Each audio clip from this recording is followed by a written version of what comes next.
and do a really good job. Jamari's a lefty, unlike the other two, which is a little bit scary, but I think it just comes down to work and the reps we've done throughout camp and throughout this fall, and I think it's just kind of all come together for us. Jake, you guys had to play without Lawrence for a game and a half already this season, and then another half now. How much does that hurt the offense to be missing him out there? Yeah, I mean he's a really good playmaker for us and in our offense, big key in our offense, and when he's not out there, things might be a little bit different, but really hoping that he can be out there for us next week and for him to get healthy. How do you like when Cade had that bad snap?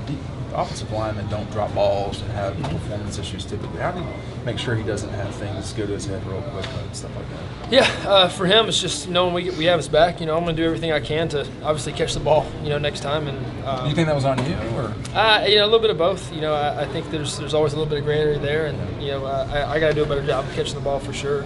And for him, it's just knowing we believe in him. Hey, go out and make the play, and I know you'll get better next time. Did you think this game was going to be like this? A big fight, a week after the high of Florida, and then you come in here and you got to grind it out. Yeah, we knew it was going to be a fight. Missouri's a really good football team. They play really physical on defense. They knew their kind of style of defense is to try to suffocate the offense, and at times they kind of did that on us. But we did a good job of making sure we hit our plays, hit our big shots on the outside, and that's what we needed to do. Jake, how was the last touchdown pass? That was tough to be called back to Pickens. Did you know? How soon did you know it was coming back? I got about halfway down the field, and when you kind of look at the sideline, everybody's kind of like not really kind of cheering, so to speak.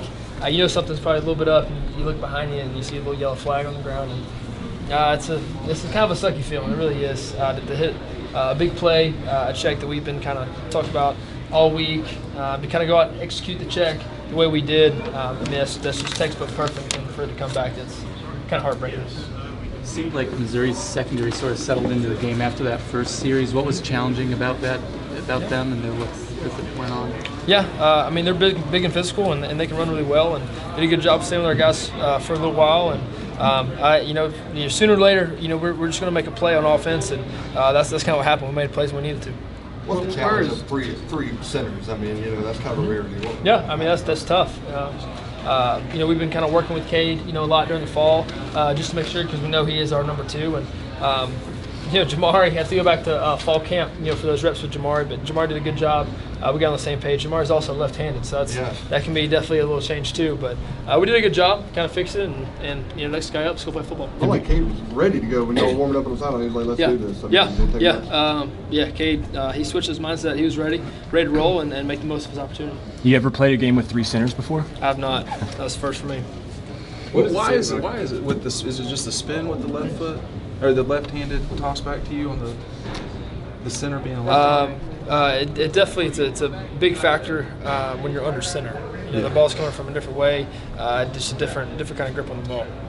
How does Pickens change in terms of being like more of a go-to guy when Lawrence isn't out there and being able to count on him to make the big play? Yeah, George is stepping up. He's doing a great job of fulfilling that role and be able to go make plays when they're coming his way.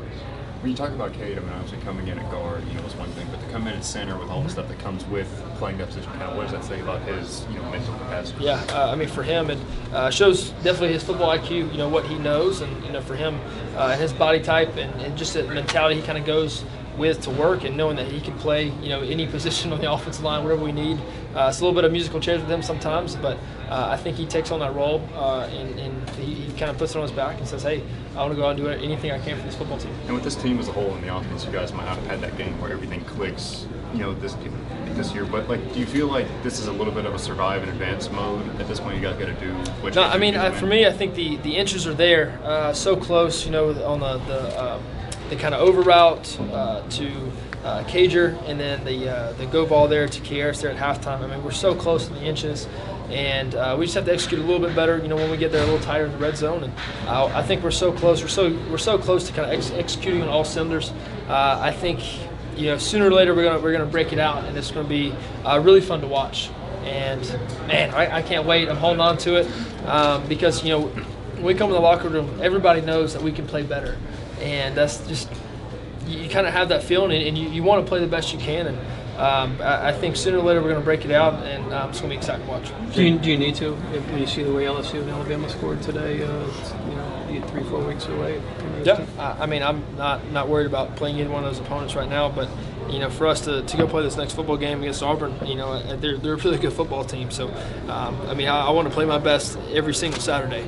I think that's the kind of mindset we need to have. Jake, you lost Lawrence. You get him back last week, and you lose him again. Is that frustrating, hardening? Next guy up. Let's go out and play football, and guys have to make plays. Why has he been so important to you, and how is it easy to replace that after we saw that you missed him for a game and a half? Yeah, he's a great football player. He's a big body. He's got good speed. He's got great hands. I think for him going up and making those 50-50 balls for him, it's a 99-1 ball, in my mind. And he has a great football IQ. He knows where to be and when to be there, and he goes and he makes plays. How much can George replicate what Lawrence sort of does and gives for you guys? I think George does a great job of stepping up when his number's called, and for him to go out. We're always trying to focus on details with George, and George did a great job with the details of knowing what to do and when to do it. So we're proud of him, and really, really proud of him for going out and making plays when they came his way. Jake,